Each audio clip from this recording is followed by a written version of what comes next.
ચાલો આજે આપણે દેવી ભાગવત પુરાણમાંથી એક એવા ગૂઢ પ્રશ્નની વાત કરીએ જેણે ખુદ રાજા જન્મેજયને પણ વિચારમાં પાડી દીધા હતા. આ એક એવો સવાલ છે જે દેવતાઓ વિશેની આપણી સામાન્ય સમજને એક નવો જ આયામ આપે છે. તો આ છે એ મૂળ સવાલ. રાજા જન્મેજયે ઋષિ વ્યાસને પૂછ્યું કે જો શ્રીકૃષ્ણ પોતે જ ભગવાન વિષ્ણુના પૂર્ણ અવતાર છે તો પછી એમને બીજા કોઈ દેવની એટલે કે ભગવાન શિવની તપસ્યા કરવાની શી જરૂર પડી? પહેલી નજરે તો આ વાત થોડી વિરોધાભાસી લાગે, ખરું ને? ચાલો આજે આ રહસ્યના મૂળ સુધી પહોંચીએ. હા, એ વાત તો સાચી જ છે કે શ્રીકૃષ્ણે માનવ સ્વરૂપમાં માનવીય લીલાઓ કરી, પણ એમનું શિવજીનું આરાધન કરવું એ માત્ર એક સામાન્ય ક્રિયા નથી. એની પાછળ ખૂબ ઊંડા દાર્શનિક પ્રશ્નો છુપાયેલા છે. શું એક પરમતત્વ બીજા પરમતત્વની પૂજા કરી શકે? અને જો કરે તો એનો અર્થ શું થાય? અહીંયા વાત કોણ શ્રેષ્ઠ છે એની નથી, પણ એમની વચ્ચેના સંબંધનું સાચું સ્વરૂપ શું છે એની છે. તો આ કોયડો ઉકેલાશે કઈ રીતે? જવાબ શિવ અને વિષ્ણુના સંબંધની ઊંડાઈમાં છુપાયેલો છે. એટલે ચાલો આ દિવ્ય જોડાણના રહસ્યને સમજવાનો પ્રયત્ન કરીએ, કારણ કે આ સંબંધ જેટલો સરળ દેખાય છે ને એટલો જ છે નહીં, અને એની જટિલતામાં જ આપણને આપણો જવાબ મળશે. અહીંયા આખી પરિસ્થિતિ એકદમ સ્પષ્ટ થાય છે. જો એક બાજુ છે શ્રીકૃષ્ણ જે વિષ્ણુના જ અવતાર છે, અને બીજી બાજુ છે ભગવાન શિવ જેમને પુરાણો સર્વના ઈશ્વર અને કારણોના અધિપતિ તરીકે ઓળખાવે છે, અને એમની જ આરાધના શ્રીકૃષ્ણ કરી રહ્યા છે. તો શું આનો અર્થ એ થયો કે શિવ શ્રેષ્ઠ છે? ના, આ પ્રશ્ન જ આપણને ખોટી દિશામાં લઈ જઈ રહ્યો છે. અને હવે આવે છે આખી વાતનો સૌથી રસપ્રદ વળાંક. વ્યાસમુનિ સમજાવે છે કે આ કોઈ સ્પર્ધા નથી, આ તો એકતાની વાત છે. શિવ અને વિષ્ણુ એક જ સત્યના બે અલગ અલગ પાસા છે. પણ અહીં એક ત્રીજું અને સૌથી અગત્યનું તત્વ પણ છે, મહેશ્વરી. આ એક જ શબ્દ આખી ચર્ચાની દિશા બદલી નાખે છે. જો આપણે પુરાણોમાં ઊંડા ઉતરીએ તો ખબર પડે છે કે દેવતાઓના સંબંધો કોઈ સીધી સાધી રેખા જેવા નથી. એ તો એક જટિલ જાળું છે.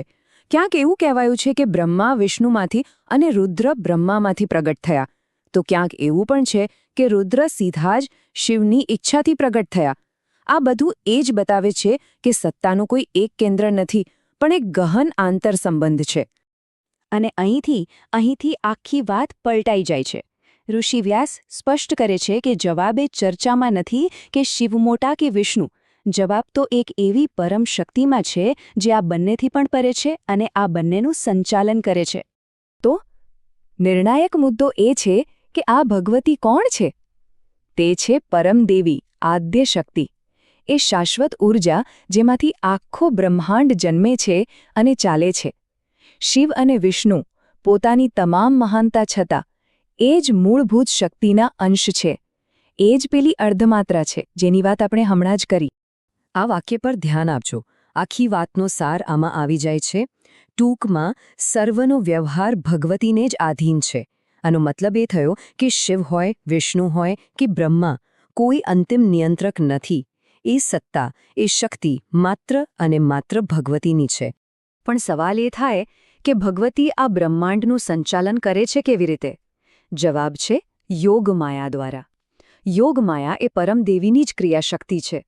એ એવી દિવ્ય શક્તિ છે જે આ સંસારની આખી લીલા રચે છે, અને જેના પ્રભાવ હેઠળ શિવ અને વિષ્ણુ સહિતના તમામ દેવતાઓ પણ કાર્ય કરવા માટે બંધાયેલા છે. દેવી ભાગવત મુજબ કોઈ પણ દેવ સંપૂર્ણપણે સ્વતંત્ર નથી. એ બધા જ પ્રકૃતિમાંથી જન્મેલા અહંકારના 3 ગુણોથી બંધાયેલા છે: સત્વ, રજસ અને તમસ. આ ગુણો જ એમની ક્રિયાઓને દિશા આપે છે, અને આ જ વાત સાબિત કરે છે કે તેઓ પણ એક ઉચ્ચ શક્તિને આધીન છે. અને હવે આવે છે સૌથી ધારદાર તર્ક.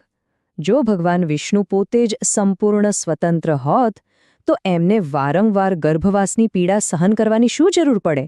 મનુષ્યો જે જન્મ-મરણના ચક્રમાંથી મુક્તિ મેળવવા માટે તપ અને યજ્ઞ કરે છે, એ જ ચક્રમાં વિષ્ણુ વારંવાર શા માટે પ્રવેશે?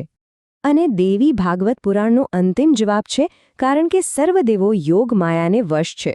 ભગવાન વિષ્ણુના વારંવારના અવતારો એ કોઈ સ્વતંત્ર કર્તાની પસંદગી નથી, પણ યોગ માયાની શક્તિને આધીન રહીને ધર્મની સ્થાપના કરવાનું એક કર્તવ્ય છે. આમ આપણે એક સાદા લાગતા પ્રશ્નથી શરૂઆત કરી અને એક અત્યંત ગહન દાર્શનિક સત્ય સુધી પહોંચ્યા. શ્રીકૃષ્ણ દ્વારા શિવની પૂજા એ કોઈની શ્રેષ્ઠતા સાબિત કરવા માટે નથી. એ તો એક ભવ્ય દૈવી લીલાનો ભાગ છે અને એ લીલાનું સંચાલન સર્વોચ્ચ શક્તિ ભગવતી પોતાની યોગ માયા દ્વારા કરે છે.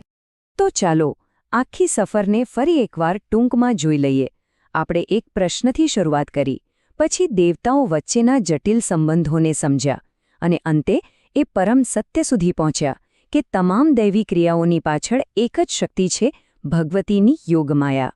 આ દૃષ્ટિકોણ શિવ અને વિષ્ણુ બંનેનું સન્માન કરે છે અને તેમને એક ઉચ્ચ વાસ્તવિકતાના ભાગરૂપે રજૂ કરે છે.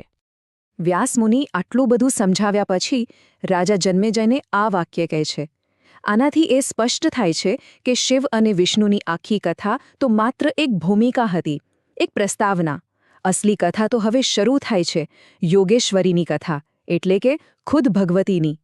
આ એક એવો અંત છે જે આપણને એ કહે છે કે આપણે જે જાણ્યું એ તો માત્ર શરૂઆત હતી.